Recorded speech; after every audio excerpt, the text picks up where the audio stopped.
지금은 뉴라이트의 담론 근거가 다 무너진 뒤에도 이 사회에 상당 범위에 통용되고 있다는 것을 오늘 이제 여러분 말씀을 들으면서도 확인할 수 있었어요. 제가 발표맨 끝에서 끝에 문단에서 사족이 되기 바라는 마음으로 한마디 붙인다.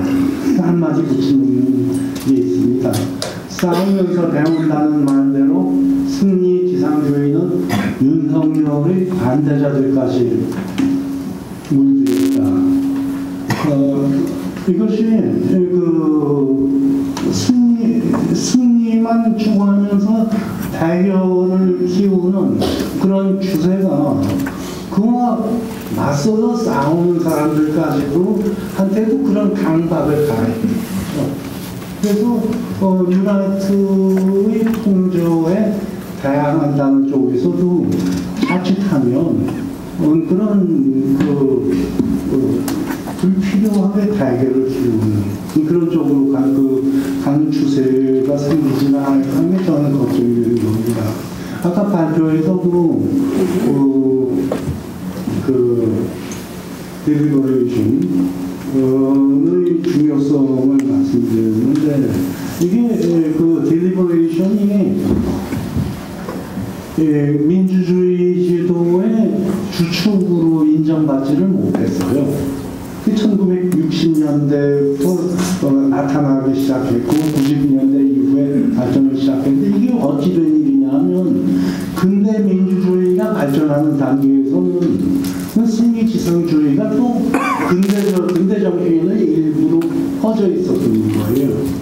그 대표적인 것이 원자론입니다.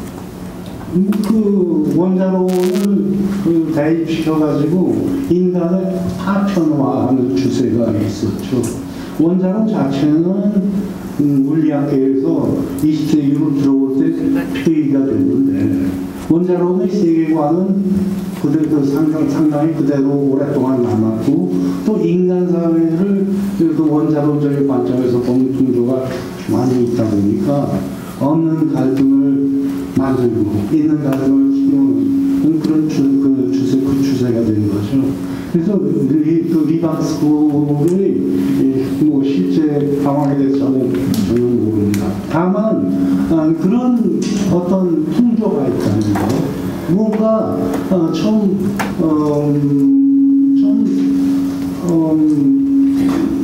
갈등을 키우는 쪽으로 세상을 보고 싶은 그런 풍조가 우리 사회에 있다. 이것은 승리로서 극복되는 문제가 아니고 그것은 그런 욕구가 너무 많이 일어나지 않도록 다각적인 노력을 장기적으로 기울여야 될 문제다 하는 점에서 저는 승리보다 성공을 그런 제목을 발표해서 지시했던 겁니다. 제가 잠깐만 말씀드릴게요.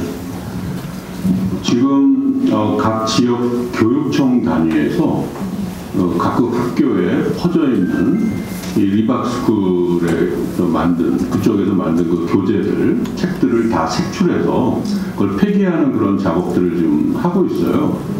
그리고 어쨌든 늘봄 학교에서 이들이 이제 강사로 활동하지 못하게 이렇게 막고 있는 작업들을 하고 있습니다. 그렇기 때문에 제가 생각할 때는 앞으로 뉴라이트라는 명칭도 가급적 안 쓸 거라고 저는 생각을 해요. 워낙 국민들한테 뉴라이트라는 개념이 부정적으로 지금 인식이 되어 있거든요. 그렇기 때문에 아까도 그런 얘기 나왔지만 국정감사나 이런 데 나와서 본인은 뉴라이트가 아니라고 계속 부인을 하잖아요. 그 얘기는 뭐냐면 뉴라이트라는 네이밍이 굉장히 지금은 부정적인 인상을 주고 있기 때문에 가급적 그 표현을 쓰지 않으려고 할 것이고 아마 리박스쿨이라는 표현도 아마 바꾸지 않을까. 다른 형태의 표현으로.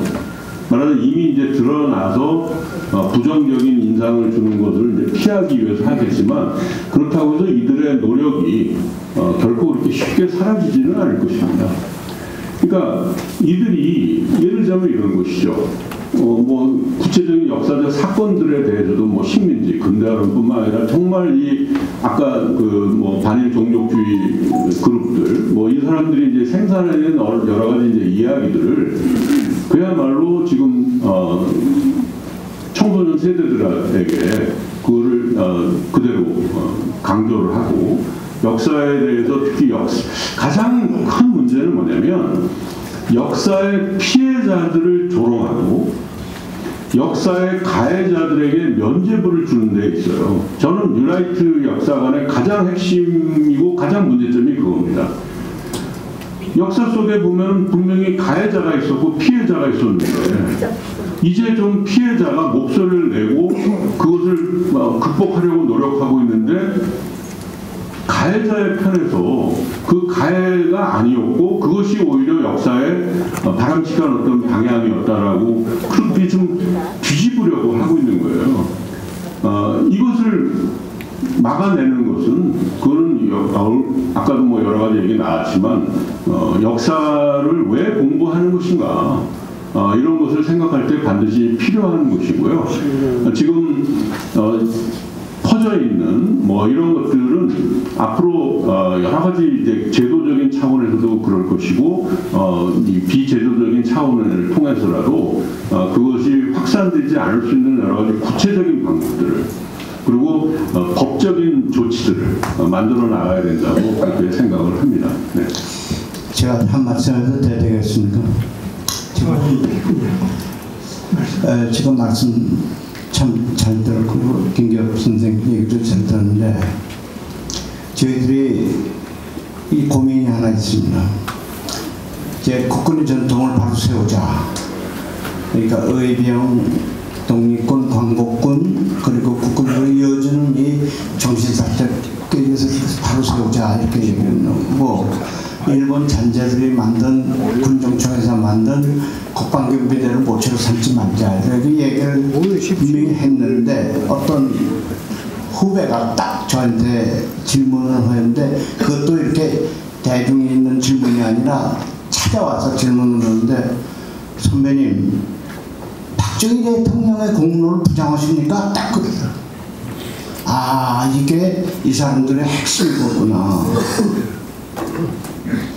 예, 그러니까 지금 우리가 이게 얘기하는 이것이 저는 지금 있는 현상에서 한 발도 지금 벗어나지 못하고 있는 건데 저는 여기 틀을 좀 깨서 뉴라이트를 이건 가짜 보수라.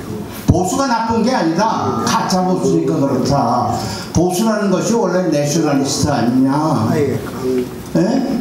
우리나라의 보수는 이상하게 한민당이 일제와 일제단계와 합쳐서 이게 그냥 친일을 보수로 둔갑을 시켜서 이거 일어난 거지 원래 보수는 진짜 보수는 내셔널리즘이다. 그러니까 우리가 보수 전반을 지금 적대화하는 거 아니라 가짜 보수기 때문에 그렇다 하는 것으로 얘기를 했단 말이죠. 그런 식으로 우리가 이철 의원이 저를 찾아와서 한 얘기가 형님이 보수주의 하세요. 그럼 제가 형님 따르겠습니다 이러더라고요. 그 얘기는 뭐냐 그러니까 지금 가짜 보수가 날뛰는 판에 진짜 보수를 하세요. 우리나라의 진짜 보수와 진짜 진보가 서로 경쟁하는 그런 사회를 만들면 우리 사회가 발전합니다 하는 얘기를 하더라고.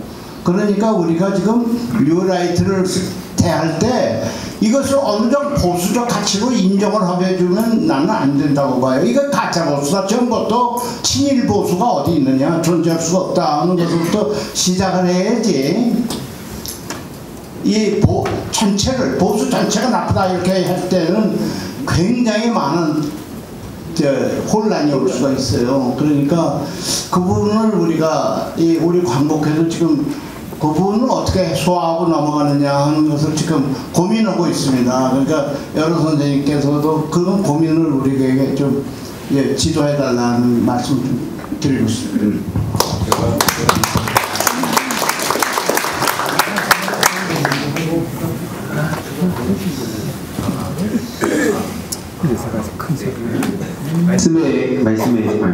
말씀에 저도 동의를 하는 게 사실 이게 오늘 제가 여기 오게 된 것도 제가 뭐 이런 학술 뭐 이런 쪽의 전문가는 아니고 현장에서 주로 이제 싸우면서 특히 한때 프로게이머 생활하면서 온라인 커뮤니티의 뉴라이트 생각들이 어떻게 퍼지고 이거에 이제 제가 생각을 왜 바꾸게 됐는가를 좀 전해드리려고 온 건데 말씀 주셨듯이 사실 이게 한마디로 보수라는 단어 자체를 저들이 이렇게 가져가 버리고 이걸 다 악마화를 해버리니까 사실 이게 점점 더 우리 영토가 좁아진다는 생각을 저도 되게 많이 하고 있었거든요. 그래서 회장님 말씀에 저도 전적으로 동의하고 실제로 저들이 리박스쿨에서 어떤 식으로 교육을 하는가 그러니까 소위 지피지기 백전불태란 말을 우리 모두가 알고 있지만 정작 저들이 어떻게 파고드는가는 잘 모르는 경우가 되게 많은 것 같아요. 예를 들자면 간단합니다. 이승만 박정희를 찬양하는데 이게 이제 리박스쿨이라면 여기서 막 이상한 소리를 하죠. 그러니까 아까 이런 팩트에 대한 내용들을 아무리 이제 이쪽에서 보여줘도 아까 뭐 김내원 작가님도 말씀하셨듯이 대한 팩트를 그럴듯하게 만들면 끝나는 게임입니다. 그러니까 사실 요즘 뭐 디테일하게 뭐가 뭔지를 잘 모르는 상황에 그래프랑 영어 몇 개 때려 박아 놓으면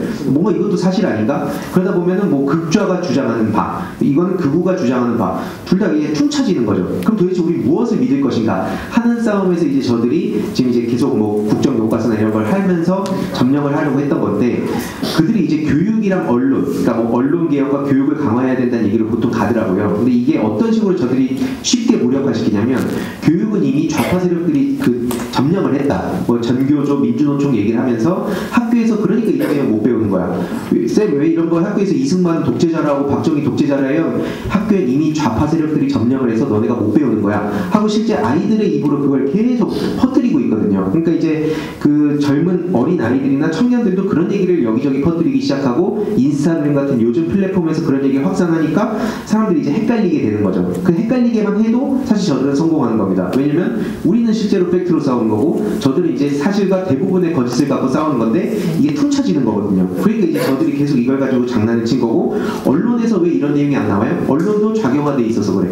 실제로 리박스쿨이 계속 그 얘기를 반복하고 어린아이들 대상으로 심지어 노래까지 만들어서 퍼뜨리고 있거든요. 건국의 아버지 뭐 이런 식으로 이게 다 건국절 얘기랑 다 섞여 있는 겁니다. 이게 근데 되게 어려운 내용도 아니고 뭐 수탈 뭐 이런 내용까지도 안 가고 되게 단순하게 좌파 세력들이 대한민국에 뭐 간첩을 심어서 뭐 이런 식으로 학생들의 눈높이에 맞춤형으로 가고 있기 때문에 저는 거기에 맞춰서 우리도 하나씩 대응을 해야 할 필요가 있다. 이건 이제 저랑 김내원 작가처럼 좀 젊은 친구들이 더 적극적으로 나서야 된다 보는 거고 뭐 그래서 법과 제도, 교육, 문화, 민, 전쟁 이게 다 전방위적으로 가야 되지만 내가 얘기하는 상징적인 얘기가 아니라 예.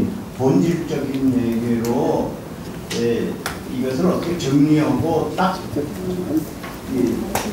나가야 되는 상징적으로 이게 이렇게 얘기하는 것이 아니라 그렇죠. 그러니까 전술적으로 얘기하는 게 아니라 예, 그 말씀은 동의하는 거고 실제로 이제 현장에서 어떤 일이 벌어지고 있는가 이제 아까 그 리박스쿨 관련해서 추가로 말씀을 드린 겁니다. 그러니까 이들이 어떤 식으로 파고드는가를 알아야 우리가 그거대로 맞고 본질은 본질대로 간다. 이게 같이 가야 되는데 하나만 선택해서 안 된다는 게 제 생각인 거고 마지막으로 기술적인 걸 우리가 알아야 된다 봅니다. 그러니까 이건 뭐 모든 분들이 할 수는 없는 거지만 왜 이 말씀 드리냐면 우리가 팩트, 그러니까 소위 보편적인 진리 뭐 이런 얘기를 보통 많이 한다고 봤을 때 예전에 이제 플랫폼을 보면 국민 MC, 국민 예능이 있었던 시절이 있거든요. 예를 들어서 1박 2일, 뭐 유재석 국민 MC 이렇게 보편적으로 국민 모모가 붙는 시절이 있었는데 지금은 시절이 파편화가 돼서 유튜브라든지 이런 데서 충분히 그걸 전복시킬 수가 있는 겁니다. 그렇기 때문에 우리가 팩트만 가지고 싸우게 되면 왜 항상 밀리는가? 말 그대로 요즘 10대 학생들 가보면 옛날에 전까지만 해도 1박 2일, 뭐 개그 콘서트 같은 걸 보고 월요일에 같은 얘기를 했었어요. 근데 지금 한 반에 있는 친구들이 누구는 정치 유튜브 보고 누구는 그냥 게임하고 다 쪼개지는 겁니다. 그러니까 이제 그걸 저들이 파고들어서 게임의 극우 버전을 만들고 뭐 브이로그의 극우 버전 만들고 이렇게 완전 파편화해서 결국 우리가 아무리 진실이라고 얘기해봤자 이게 지금 국민 모모가 안 먹히는 시대다. 이걸 받아들이고 저는 대응을 하지 않으면 계속 우리가 고립할 수밖에 없다는 생각을 좀 전해드리고 싶습니다. 가장 저는 얘기하는 주의가 승리만이 목적이지 본질은 어떤 이게 일단은 우선 승리부터 해야 되겠다는 뜻이니까 우리가 그거를 저장해서 그런 알고 치고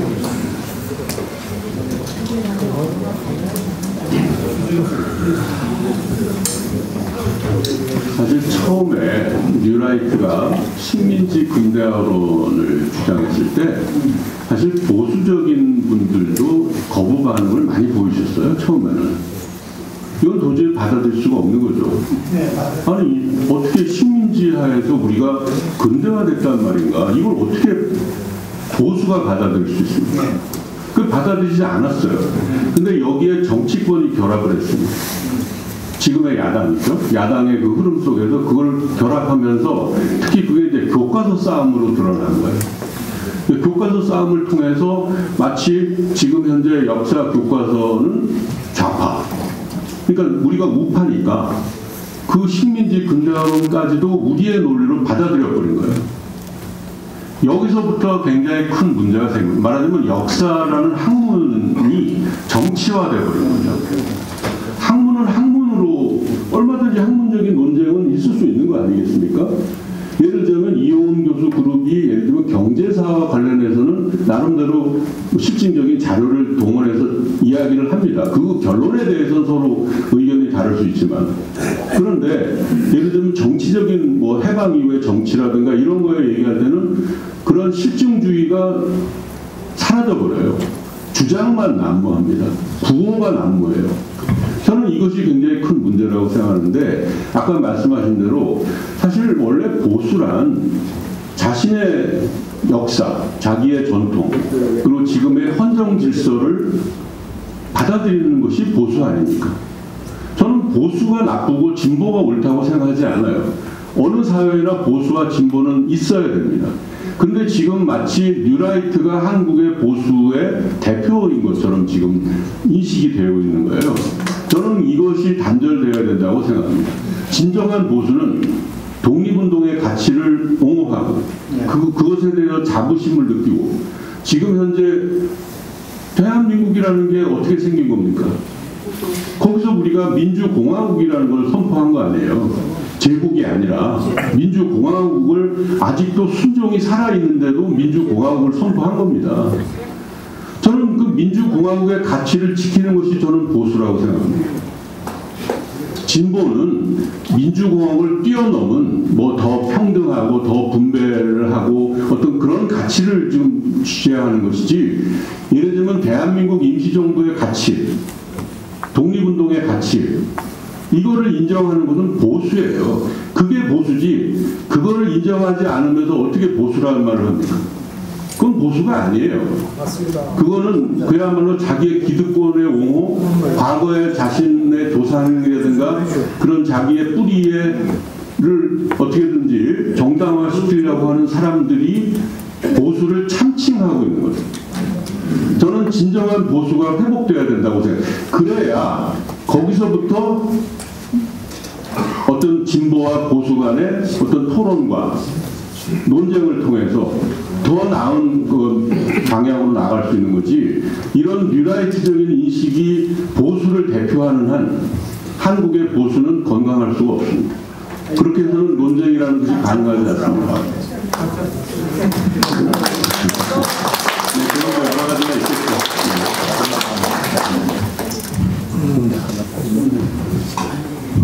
자, 이제 정리 마무리하겠습니다. 네. 방금 주진호 선생이 제가 평소에 주장하던 그 똑같은 말씀을 하셔가지고 대단히 반가웠습니다. 우리나라에 진짜 보수가 없고 가짜 보수만 설치고 있다 이렇게 생각합니다. 자, 여기 질문 중에 우리 광복회 감사로 계시는 이성문 감사께서 질문을 굉장히 제일 많이 하셨습니다. 4가지나 앞뒤 이렇게 빼곡히 적어주셨는데 그 중에 친일 청산은 가능한가? 뉴라이트가 아직도 계속 설치고 있는데 친일 청산 방법은 무엇인가? 이 질문이 굉장히 참 중요한 질문인데요. 그것을 전광수 명예교수한테 질문을 해왔습니다. 그래서 그걸 해주시고 그다음에 이병건 인문연구가께서 학교 내 민주교육을 어떻게 강화하면은 교육을 거부로부터 보호할 수 있겠는가 이런 질문을 해주셨는데 그건 아까 여러 가지 리박스쿨이나 이야기를 많이 했기 때문에 그건 답변이 대충 됐다고 보고 마지막으로 친일 청산이 아직 안 돼서 그런데 어떻게 하면 친일 청산이 되는지 하는 대단히 큰 질문을 해주셨는데 이성문 강사의 이 질문에 대해서 정강수 교수가 답변을 하고 마치도록 하겠습니다. 저는 그 반일 종족주의 그룹의 그 내부에 대해서 사실은 상당히 많이 알고 있고 그들이 쓰는 방법도 알고 있고, 그런데 이제 일반적으로는 좀 약간 오해를 하시는 부분이 있는 것 같아요. 이제 대표적인 게 뭐냐 하면은 그 사람들은 실정을 중요시해, 통계를 잘해, 팩트를 중시해, 이런 선입견이 있어요. 그 왜 그러냐 하면 원래부터 안병직 그 선생이 그걸 강조하셨고요, 제자들한테. 그리고 이영훈 교수는 대한민국에서 자료를 섭렵하기로는 1등입니다. 어떤 소문이 날 정도냐 하면 서울대학의 규장각이라는 조선시대 문서를 모아놓은 곳이 한층을 다 차지했는데요. 그거를 다 읽었다는 소문까지 있었어요. 그러니까 자료를 찾고 읽고 그걸로 연구하고 하는 데는 사실은 이 대한민국에서 1등입니다. 제가 보기에는 그래요. 근데 그러니까 이런 어떤 인상이 생겼을 거고, 사람들이 저 사람들이 하는 거라면 일단 사실관계에서는 맞을 거야, 이렇게 믿어주는 겁니다. 그걸 뒷받침했던 사람이 또 누구냐 하면 그 김낙년 교수예요. 김낙년 교수도 보통 사람이 아닙니다. 이런 장기 통계를 다루는 데는 엄청난 역량을 발휘한 사람이에요. 그리고 연구 성과를 우리 한국 장기 GDP 통계라고 해서 그 두꺼운 책을 3권이나 냈어요. 그러니까 외국에서는 이 김낙년 교수 팀의 연구를 굉장히 높게 평가합니다. 이런 게 있으니까 예전에도 우리 그 친일적인 발언을 하는 사람들이 그거 가끔씩 이렇게 튀어나와가지고 그랬을 때는 욕을 바가지로 얻어먹고 그냥 사라졌어요. 근데 이분들에 대해서는 그렇게 못하는 거예요. 그러니까 이 자료를 다루고 통계를 다루는 데는 저 사람들을 따라갈 수 없는데 저 자료를 가지고 하는 말이겠지, 이렇게 일단 믿어주는. 선입견이죠. 예? 선입견이죠. 그러니까 그런 생각이 퍼져 있어요. 그게 문제예요. 예, 그게 문제인데요. 저도 그분들의 그 연구 방법을 알기 때문에 처음에 반일종족주의 책이 나왔을 때는 야, 이거 큰일 났다. 이 사람들이 이런 식으로 얘기한다는 거는 뭔가 자료나 통계 배경을 가지고 하는 걸 텐데 하고 이제 어떤 방법을 썼냐 하면 그 사람들이 사용한 본 통계 자료 전부 다 봤어요, 제가. 똑같이. 근데 이번에는 수는 엉터리인 거예요. 그렇게 자료와 통계를 강조하던 사람들이 이 책들을 쓸 때는 수는 엉터리예요. 그러니까 저 같은 그 사람들보다는 역량이 떨어지는 사람이 봐도 너무 빈틈이 많고 엉터리로 자료를 사용했고 이상한 거짓말을 하고 있고 하는 게 드러나는 겁니다. 그래서 앞으로는 그 사람들이 실증주의 어쩌고 수는 엉터리입니다, 자료 사용하는 게. 그래서 학계에서라도 우리 역사학 가시는 분들은 열심히 했을 테이지만 사회과 가는 분들도 그렇고 이런 그분들의 실체에 대해서 좀 폭로하고 일단은 인식하고 그 다음 폭로하고 그렇게 하는 작업이 먼저 있어야 된다고 생각합니다. 그래서 이건 제 경험인데요. 그렇게 하면 저는 지금 이 반일종족주의 그룹이 뉴라이트 친일파의 핵심이라고 생각합니다. 이들이 모든 걸 다 이 중심에서, 우리 뇌에 보면 뇌 중심에서 모든 걸 지시하듯이 그런 역할을 하고 있습니다. 그러니까 이분들의 허점이나 오류나 이런 것들, 또 일반 국민들이 착각하고 있는 것들을 학자들이 좀 드러내야 한다. 그게 선행이 돼야 그 다음부터 예를 들면 인터넷상에서 싸움을 한다든지 또 교육 현장에서 어떻게 한다든지 이런 일들이 효과적으로 될 수 있지 않겠나, 그렇게 생각합니다.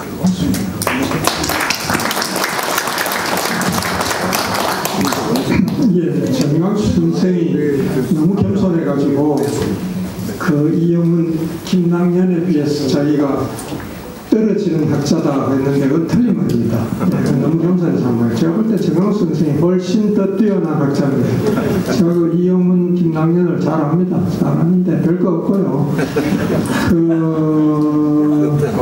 정신 상태가 하면 이렇게 삐뚤어지니까 그 다음에는 뭘 해도 안 돼요. 안 되고 20년 전에 TV 토론을 제가 보고 있었습니다. 그때 심야 토론 이런 게 굉장히 인기 있을 때인데 일본군 위안부 문제를 갖고 토론을 하는데 이영훈 교수가 출연을 했어요. 저는 아는 후배니까 뭐 열심히 보고 있었죠. 근데 그걸 갖다가 뭐 전부 가짜라는 둥 말하자면은 뭐라 그럽니까, 돈 벌러 갔다는 식으로 강제로 끌려간 것이 아니고 성매매 여성처럼 이렇게 매도했습니다. 근데 그 태도가 대단히 오만하고 내가 자료를 다 봤어, 내가 다 아는데 당신들은 몰라, 이런 식으로 토론 상대방을 아주 무시하면서, 국민을 무시하면서 이런 태도를 보였어요. 그래서 제가 옛날에 보던 이영훈이 이렇게 타락했는가, 옛날에 그 민주주의와 정의를 외치던 그 젊은 날에 이영훈은 어디로 가고, 이렇게 타락한 이영훈이 지적 오만에 빠져가지고 지가 쪼매받는 그 자료 가지고 뭘 안다고 말이지. 그 비참한 여성들을 매도하고 네 여동생이 그렇게 끌려갔어도 네가 그런 소리 하겠느냐, 이런 분노가 제가 치밀어 올랐습니다. 그래 온 국민이, 시청자들이 그거 보고 난리가 나고, 그래서 다음날 이영훈이 그 할머니들을 집에 가서 무릎 꿇고 사과했습니다. 사과 안 했으면 아마 큰일 났을 겁니다. 서울대 교수 유지하기 어려웠을 겁니다. 그 정도로 온 국민을 분노시켰거든요. 그것은 진짜 오만입니다. 제가 볼 때 안병직 선생님도 제恩사지만은 저는 진짜 오만에 빠졌다 이렇게 생각합니다. 옛날에는 안 그랬어요. 대단히 겸손하고 진지하고 정의를 추구했는데 이분들이 언젠가부터 지적 오만에 빠지고 겸손을 잃고, 지적 오만이 아니라고 말씀하십니까? 제가 지적 오만에 빠져 있다고 저는 주장합니다. 그래서 저 사람들이 우리 국민의 정신세계를 지배하도록 해서는 안 됩니다. 국격이 말이 안 되게 되고요. 정말 친일파 매국노들이 나라를 지배한 것만 해도 수십 년 지배한 것보다 억울한데, 지금 식민지가 끝난 지 수십 년이 지난, 80년이 지난 아직까지도 친일파들이 이렇게 설치고 자기들이 뭔가 다 아는 듯이 이렇게 설치는 이런 꼴은 절대로 두고서는 안 되고, 그걸 여지없이 깨뜨린 분이 우리 정강수 교수고 여기 앉아 계시는 발제자들이죠. 실력으로 이깁니다. 우리가 실력으로 절대로 저 사람들한테 밀 이유가 없고, 너무 겸손해서 너무 스스로를 낮추고 그렇게 하지 마시고 정정당당하게 실력으로 친일파들을 타도합시다. 이상으로 오늘의 훈련을 하고 있는 것을 마치겠습니다.